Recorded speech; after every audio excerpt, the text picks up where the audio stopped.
নামে যেমন ম্যাক্স, কাছেও তেমন max, Xiaomi Redmi Turbo 5 Max স্মার্টফোনটা, বিকজ এই ফোনটা 3 মিলিয়নের উপরে, মানে দাঁড়াচ্ছে 30 লক্ষের উপরে অন্তত বেঞ্চমার্ক স্কোর করতে পারে, ভাবা যায়। তার পাশাপাশি এই মিড বাজেট ক্যাটাগরির স্মার্টফোনটাতে রয়েছে 9000 mAh এর হিউজ ব্যাটারি, যেটা কিনা ইনসেন লেভেলের ব্যাকআপ দিবে ভাই। তার সাথে ডিসপ্লে হিসেবে পুরোপুরি আইফোনের ডিসপ্লেটাই ধরিয়ে দিয়েছে Xiaomi আমাদের। সো অ্যালুমিনিয়াম ফ্রেমের সাথে আসা প্রিমিয়াম কোয়ালিটির এই Turbo 5 Max স্মার্টফোনটা সম্পর্কে জানাচ্ছি আজকের ভিডিওতে, কেমন প্রাইসে, কোথা থেকে এবং কিভাবে পাবেন, আর এটার মধ্যে কোনো ঘাবলা আছে কিনা সবকিছুই জানাবো আজকের ভিডিওতে। তার জন্য লাইক সাবস্ক্রাইব করে দেখতেই থাকুন।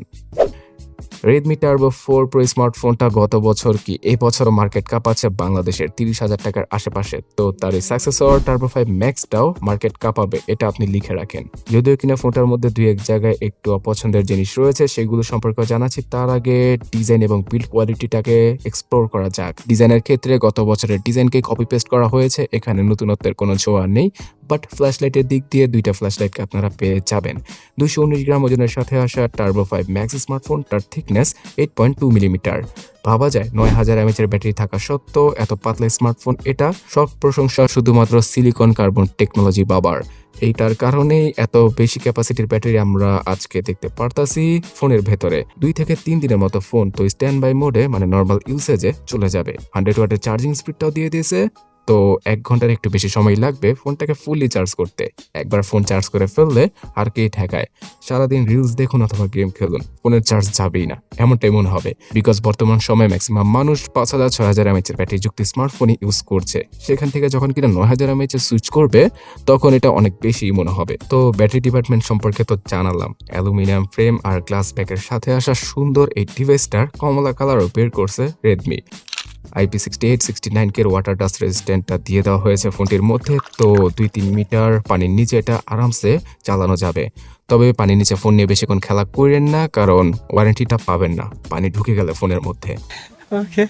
অ্যামোলেড ডিসপ্লে এবারও ইউজ করা হয়েছে Redmi Turbo 5 Max এ, এবং এটা 120 হার্জের রিফ্রেশ রেট, 3840 হার্জের PWM টিমিং, যেটা কিনা চোখের জন্য খুব ভালো। তার পাশাপাশি ডলবি ভিশনের সাপোর্ট, HDR10+ এর সাপোর্ট, HDR ভিভিড মোড এবং 3500 নিটসের পিক ব্রাইটনেসকে অফার করতেছে।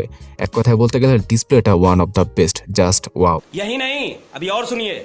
6.83 ইঞ্চি সাইজটা আমার কাছে খুব ভালো লাগে, কারণ আমি বিশাল ডিসপ্লেযুক্ত স্মার্টফোনই পছন্দ করে থাকি। যাদের কিনা এত বড় সাইজ পছন্দ নয়, তারা আবার Turbo 5 স্মার্টফোনটা নিতে পারেন, যেটা কিনা 6.59 ইঞ্চি ডিসপ্লের সাথে আসে এবং সেখানে পারফরমেন্সটা হালকা একটু কম পাওয়া যাবে। তো Turbo 5 Max স্মার্টফোনটাতেও 1.5K রেজলিউশনের ডিসপ্লে ইউজ করা হয়েছে। আন্ডার ডিসপ্লে যে ফিঙ্গারপ্রিন্ট স্ক্যানারটা আবার দিছে না Xiaomi, সেটা আবার আল্ট্রাসনিক। Oh my god. যেই টেকনোলজিটা লক্ষ টাকার স্যামসাং, ভিভো স্মার্টফোনে ইউজ করা হয়ে থাকে, সেটা Xiaomi অর্ধেক প্রাইসে নিয়ে আসছে। এই কাজ শুধুমাত্র Xiaomiর দ্বারাই করা পসিবল ভাই। তো ডিসপ্লে নিয়ে আর প্যাচাল না পারি, সফটওয়্যার সেকশন সম্পর্কে জানা যাক। আর এখানে মন খারাপ হয়ে যাবে আমার আর আপনার মতো মানুষের, যাদের কিনা নোটিফিকেশন সবসময় অ্যাকুরেট টাইমে প্রয়োজন। বুঝতেই পারছেন, চায়নাতে লঞ্চ করা হয়েছে, তো চাইনিজ রোমটা রয়েছে, যেখানে কিনা নোটিফিকেশনের টুকটাক প্যারা খেতে হবে আপনি সবকিছু অন করে রাখার পরও, আর ব্যাটারি সেভারটা অফ করে রাখার পরেও। মাঝে মধ্যে নোটিফিকেশন মিস হয়ে যায় অথবা কল মিস হয়ে যায় এই চাইনিজ রোমের স্মার্টফোনগুলোতে। তাই যাদের কিনা গার্লফ্রেন্ডের প্যারা রয়েছে অথবা অফিসগামী লোক, তারা তো এই ডিভাইসটার কাছেও আসবেন না। তবে একটু একটু প্যারা নিয়ে যদি আপনি এই ফোন কিনতে চান, তাহলে এটার উপরে আর কোনো ফোনই নেই ভাই, বিশ্বাস করেন। Android 16 এর সাথে আসা Xiaomiর এই ফোনটাতে HyperOS 3 রয়েছে। আগামী 5-6 বছরের আপডেট Xiaomi দিয়ে দেবে, তবে OS আপডেটটা 3 কি 4 বছরের দিতে পারে। চাইনিজ ডিটেলস থেকে এর থেকে বেশি কিছু আর আমি জানতে পারিনি ভাই। এক কথা বলতে গেলে চাইনিজ রোমগুলো অনেক বেশি ফাস্ট হয়ে থাকে, আর HyperOS 3টা তো আপনারা জানেনই, আইফোনের কপি মেরে দিয়েছে Xiaomi পুরোপুরি। হাইপার আইল্যান্ড, যেটা কিনা ডাইনামিক আইল্যান্ড থেকে ইন্সপায়ার, আইফোনের মতো ওয়ালপেপার, আইফোনের মতো থিম, আইফোনের মতো গ্লাস ইফেক্ট, ব্লার ইফেক্ট সবকিছু পাওয়া যাবে এই সফটওয়্যার সেকশনে। গুগলকে সাইট লোড করে ইজিলি আরামসে চালানো পসিবল চাইনিজ রোমের স্মার্টফোনগুলোতে। Mediatek Dimensity 9500S এই 3 ন্যানোমিটার নডে তৈরি করা মারাত্মক ফ্ল্যাগশিপ চিপসেটকে ইউজ করা হয়েছে। প্রথমে তো আমি ভাবছিলাম যে এটা আবার 8 এলিটের সাথে কম্পেয়ার করব কিনা, কারণ 9500 এটা অনেক পাওয়ারফুল একটা চিপসেট, বাট সেটার সাথে ওই ছোট্ট অ্যাসটা লাগাইছে না, এর কারণে এটা একটু কম বাজেটে চলে আসছে।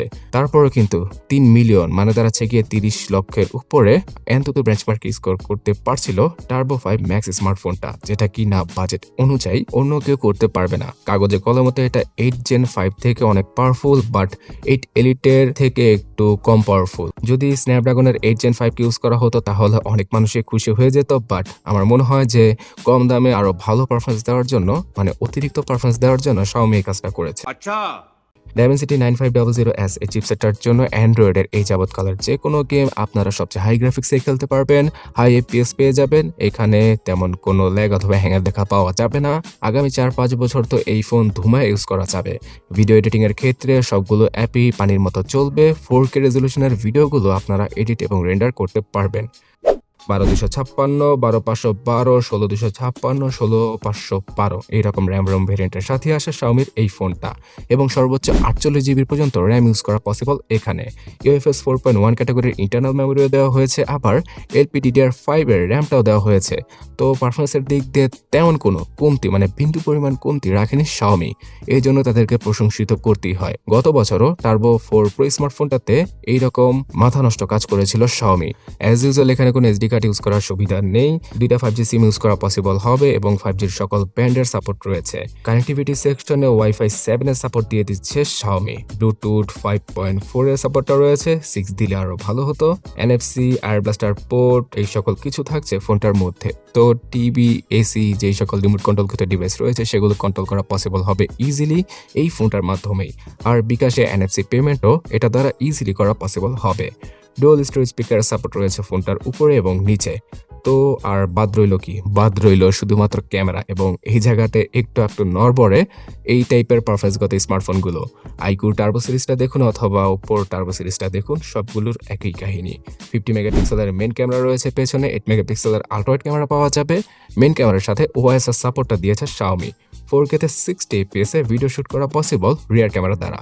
তবে হ্যাঁ, ফ্রন্টে 20 মেগাপিক্সেলের ক্যামেরা দেওয়া সত্ত্বেও, এত পাওয়ারফুল চিপসেট দেওয়া সত্ত্বেও তারা 4K রেকর্ডিং এর অপশনটা দিতে পারে নাই ভিডিও সেকশনে। শুধুমাত্র 1080p রেজলিউশনে 60 fps এ ভিডিও শুট করা পসিবল ফ্রন্ট ক্যামেরার মাধ্যমে। সো এই দিক দিয়ে আমি একটু কমপ্লেন করবই, বিকজ 4K রেকর্ডিংটা ফ্রন্ট ক্যামেরাতে দেওয়া উচিত ছিল। কোয়ালিটি যেমনই হোক না কেন দেওয়া উচিত ছিল।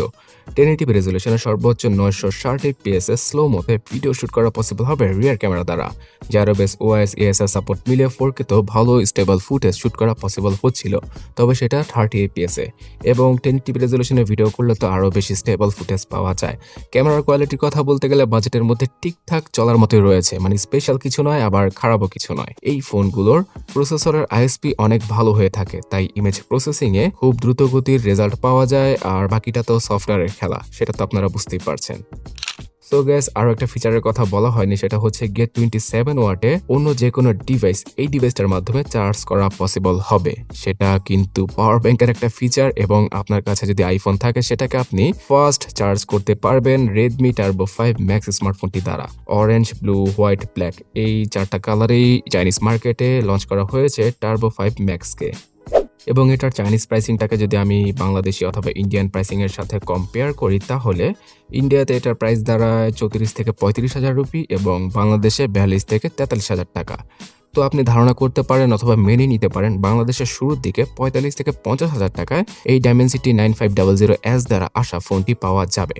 পরবর্তীতে মানে কিছুদিন পরে এটার প্রাইস কমতে 40-এর নিচে চলে আসবে, যেমনটা কিনা টার্বো 4 প্রো স্মার্টফোনের ক্ষেত্রে আমরা দেখেছি। এবং মার্কেটে যদি আরও বেশি কম্পিটিশন চলে আসে, মানে আইকিউ তাদের টার্বো সিরিজ নিয়ে আসে, ওপো তাদের K15 অথবা K14 টার্বো সিরিজ নিয়ে আসে, তাহলে এটার প্রাইস 35,000 টাকায় চলে আসবে বাংলাদেশেই আনঅফিসিয়াল ভাবে। তখন তো এটা মুড়ির মতো সেল হবে, আর কি পরিমাণে সেল হবে, কি পরিমাণে হাইপ থাকবে, সেটা জাস্ট যারা কিনা Redmi Turbo 4 Pro স্মার্টফোনটা কিনতে গিয়েছিলেন তারাই ভালো বুঝবেন।